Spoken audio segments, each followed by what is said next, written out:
Os moradores das áreas afetadas pelas chuvas na comunidade da Rocinha afirmam que a prefeitura fez a proposta de demolir os imóveis que ainda correm risco de desabar.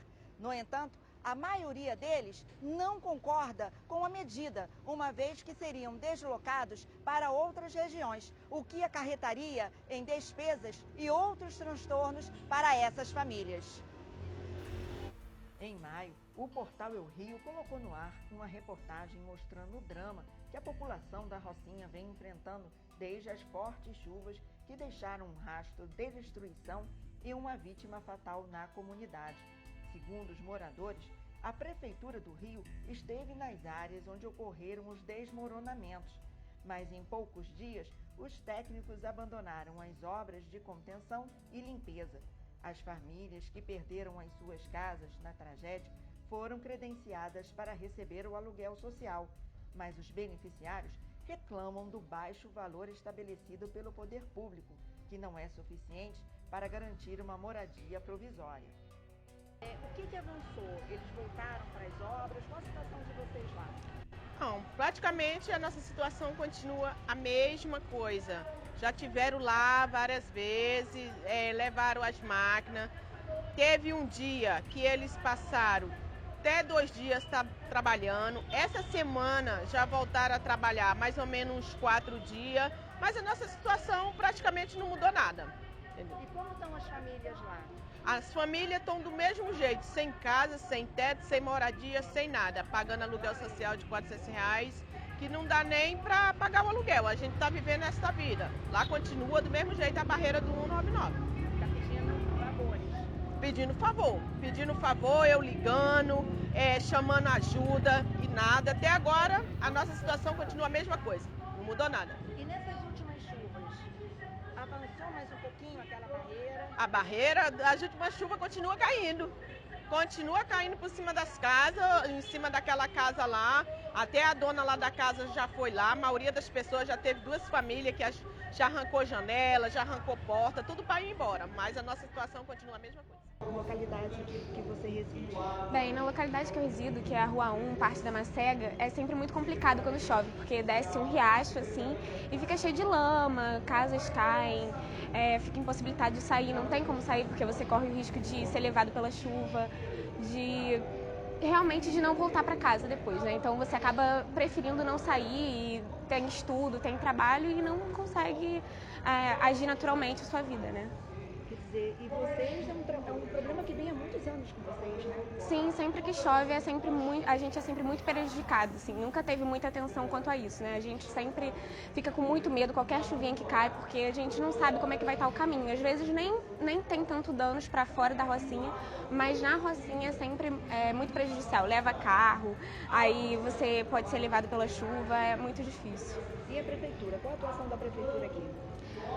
Olha, a gente não vê muita atuação não, assim, é bem difícil. Poucas vezes a gente vê, eles falam que vão fazer uma melhoria, vão fazer as reformas que têm que ser feitas para que a gente consiga levar a nossa vida naturalmente, mas é sempre muito complicado mesmo. A gente vê quando chove que a vida fica paralisada, né?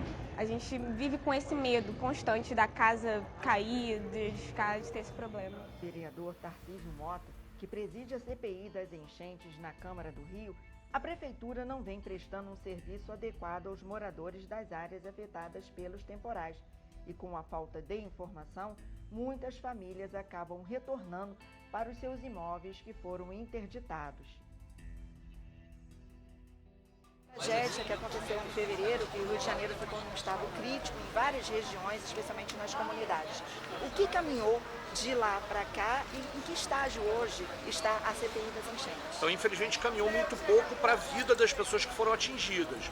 Nós tivemos que fazer um esforço muito grande do ponto de vista do legislativo para cobrar que a Prefeitura juntasse os diversos órgãos que precisam estar integrados para visitar as comunidades atingidas. Nós visitamos 10 favelas diferentes, em 10 áreas atingidas diferentes, tanto pelas chuvas de fevereiro quanto de abril, e levamos os técnicos da GeoRio, da Rio Águas, da Defesa Civil, da Secretaria de Assistência Social, para olhar o problema real de cada uma dessas famílias e apresentar soluções. Eles estão agora, inclusive, produzindo um relatório, no dia 2 de agosto vão apresentar as saídas de curto, médio e longo prazo para cada uma dessas 10 regiões. Assim nós esperamos. O papel nosso do Legislativo é este o papel, de fiscalizar e cobrar, para que o Executivo, para que a Prefeitura, que tem os órgãos na mão, que tem o orçamento na mão, resolva a vida real, a vida concreta das pessoas, garantindo o direito à moradia, garantindo o direito à vida. Então, tanto de um lado, a CPI caminha no sentido de prevenir para que novas tragédias não aconteçam, como para resolver o problema daquelas que a gente viveu aqui no Rio de Janeiro, em fevereiro, em abril, sobretudo, e também para apurar as responsabilidades. Quem foi responsável pelo Rio de Janeiro ter vivido mais essa tragédia? Porque nós sabemos, as chuvas, elas são inevitáveis, mas as mortes, o desastre, ele é evitável, porque ele é socioambiental, não é natural. O que é natural é a chuva, o desastre é causado pela negligência da prefeitura, que não faz o que devia, pela falta de prevenção, pela falta de política pública, pela falta de estruturação dos órgãos. Então, quando a gente esteve aqui na Rocinha, por exemplo, ficou claro de que faltavam técnicos da GeoRio para dar conta de tudo que era necessário. Muitas vezes as pessoas vêm, trabalham 1, 2 dias, depois vão para outros pontos porque não tem pessoal para isso. A prefeitura precisa estruturar esses órgãos, garantir orçamento, não pode cortar verbas desse orçamento, para que a gente possa tanto prevenir quanto atuar no momento da tragédia e quanto garantir às pessoas o direito à vida, à moradia e tudo mais.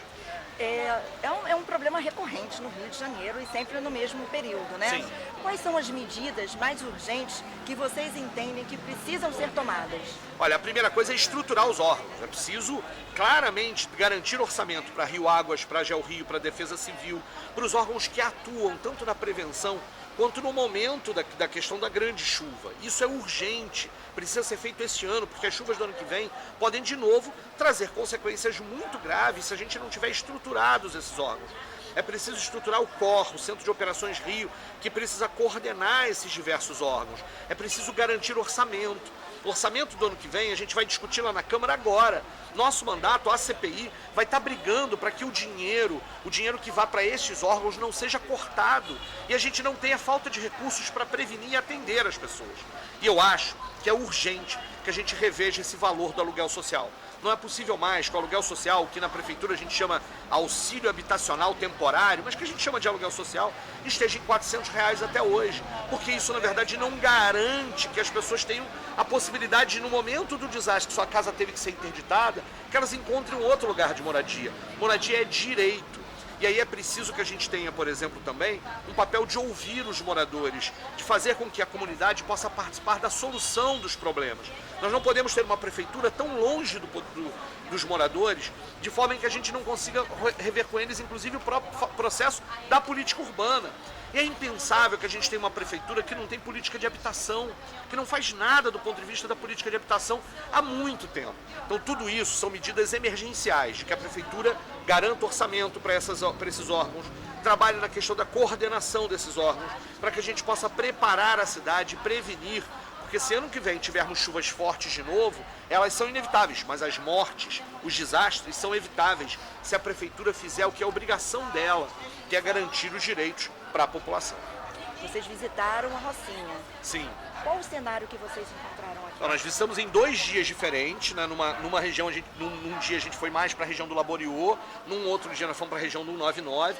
E nos 2 casos, o que a gente viu foi falta de assistência da prefeitura, que muitas vezes vinha com um órgão, mas não vinha com outro. As pessoas acabavam sem informação. E informação nesse momento em que a pessoa perdeu tudo da sua vida é fundamental. E por que falta informação? Porque não está acolhendo essas pessoas como devia. E aí a pessoa muitas vezes, o órgão que era responsável por interdição da casa, não estava conversando com aquele que deveria ceder a questão do aluguel social, a pessoa não sabia direito onde é que ela devia buscar os seus direitos, não sabia o que fazer diante daquela situação, e muitos acabam voltando para sua casa mesmo quando ela está interditada porque não tem estrutura da prefeitura. O poder público, a prefeitura existe para isso. existe para garantir que as pessoas tenham direitos. Então o que a gente viu nesse cenário foi um cenário de destruição por causa da chuva, mas de falta de presença do poder público, que precisa, como dizia na campanha, cuidar das pessoas. Mas cuidar das pessoas não é cuidar de um ou outro, é cuidar da política pública. Garantir, quando a GEL Rio, quando a Rio Águas, quando o COR, quando a Defesa Civil, a Secretaria de Assistência funcionam, aí é que a gente cuida das pessoas. Aí é que a Prefeitura consegue cuidar das pessoas. Mas o que a gente viu foram anos de negligência, anos de corte de dinheiro, que aí agora recaiu dessa situação em que não tem assistência para as pessoas, em que as pessoas se sentem desassistidas, o que a gente não pode aceitar de forma alguma. A CPI, ela vai iniciar agora, né, no período de agosto, setembro e outubro, vai ouvir os secretários e vai começar a elaborar o seu relatório para cobrar responsabilidades. Nós teremos uma nova audiência pública, que será o momento onde os moradores da Rocinha, do Vidigal, do Jardim Maravilha, de Guaratiba, das várias regiões que a gente visitou, esses moradores voltarão, inclusive, para que possam responder às propostas que a Prefeitura apresentou para cada uma dessas comunidades. Nós temos muito trabalho nessa CPI, mas vamos precisar que os moradores possam estar com a gente, inclusive informando o que está sendo feito e o que não está sendo feito, porque a gente vai cobrar. Os compromissos assumidos precisam ser cumpridos e, se não assumirem compromisso, vão cobrar ainda mais. E, ao mesmo tempo, acionando tanto a Defensoria Pública, que é muito parceira nesse momento, como do Ministério Público. Porque se a Prefeitura não fizer o que é obrigação, o Ministério Público tem que agir e a gente tem que responsabilizar essas pessoas. As chuvas são inevitáveis, os desastres são evitáveis e é responsabilidade da Prefeitura cumprir com o seu dever. As pessoas moram, vivem por viver, tá entendendo? Sofrendo as consequências de uma série de governantes. Olha, quando entra algum que faz alguma coisa, ainda é punido, ainda tá entendendo? Se alguém quer fazer alguma coisa, acaba se corrompendo, a maioria se corrompendo também, se vendendo. É um absurdo, parece que o Brasil não tem mais jeito, mas vamos lutar, vamos pedir a paz, vamos lutar, vamos acreditar no Deus maior. Em nota, a Secretaria Municipal de Infraestrutura e Habitação, por meio da GEL Rio, que vem atuando nas áreas afetadas na comunidade, afirma que estão sendo executadas obras de contenção de encosta, canalização de águas pluviais e foram feitas a demolição de 17 construções irregulares que ofereciam risco aos moradores. A previsão de conclusão das intervenções é outubro de 2019.